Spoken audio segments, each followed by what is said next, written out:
Hey guys, Mike from Wrestling Then and Now. Thanks so much for checking out the Roadblock clips. To order your own Roadblock figure, you can email the man himself at theroadblock49 at gmail.com. Again, that's theroadblock49 at gmail.com.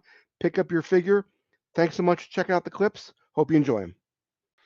So we started talking WCW. You got in from Kevin Sullivan, I got in and there with it Sullivan. was just a night. It was just a nightly deal. It was a nightly deal, yes. And did they give you any creative? Did they give you any direction, or just said you're gonna come in and work? It's coming into work Yeah. night by night. I don't know Mhm. what's going on tomorrow. Right. Night by Hey, you know what? If you stop and think about it, they had a lot of guys there at that time in that situation. Hmm. You know what? Chris Jericho. He was one. I mean, what Yeah. spot did he have? He didn't have any spot there. They never gave him a push. How about Rey Mysterio? He's another one. They never gave him a push. Eddie Guerrero. They never gave him a push. Or Dean Malenko. Or now Chris Benoit they did.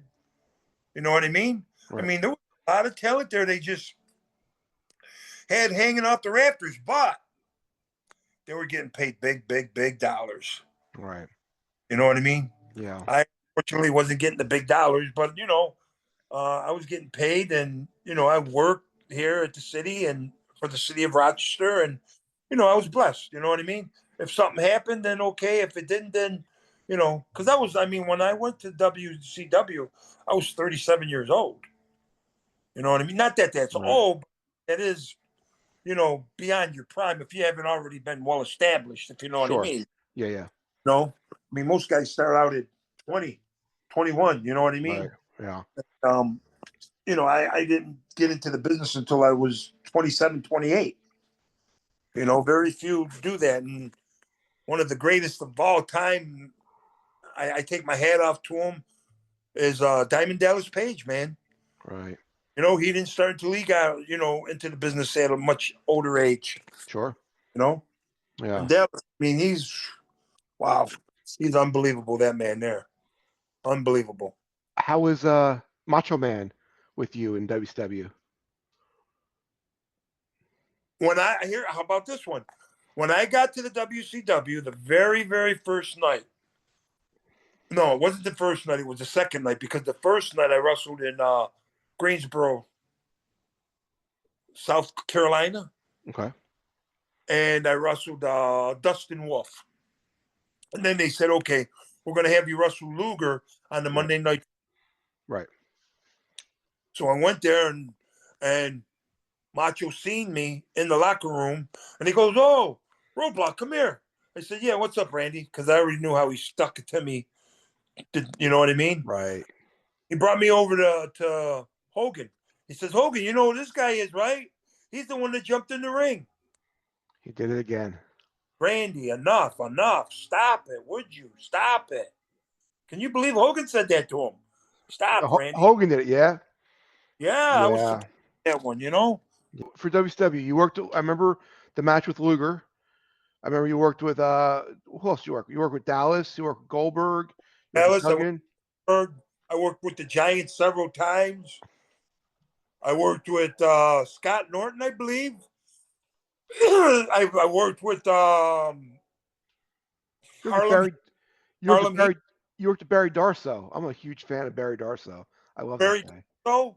I worked with him, Jeff Jericho, Jeff or I Jarrett. mean Jeff Jarrett. Yeah. I worked with who else? Benoit. There's so many guys, man. Chris Uh, Benoit. Jim Neidhart, Okay. um, Did you work Chris Benoit? Chris Benoit. Yeah, yeah. Any Uh, stories of Chris Benoit? Chris Benoit. I worked with him twice. Okay. I worked with him on a Monday Nitro, and I worked with him on a Saturday night. I had a good match with Chris Benoit. You know what I mean? Because Chris Benoit was the type of worker where he wants you to get yours. Right. Because when you get yours in, that makes him look even stronger. Yeah. See what I'm saying?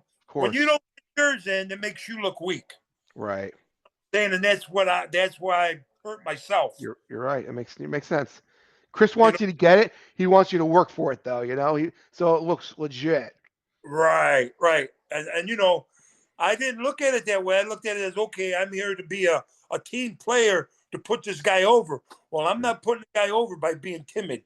I'm putting Right. the guy over by getting mine in and Right. then let him shine in the end. You know what I mean? I mean, I wish I'd have known that back then. Maybe I'd have been in a different spot, but you know, I had a totally different mentality going from amateur to professional, if you understand what I'm saying. You know what I Mm. mean? I don't Right. know if that makes sense to you or not. You know what I mean? Because an amateur, you better get yours. Because if Mhm. not, you're going to be counting lights. Right. You know, where professional, it's a give and take.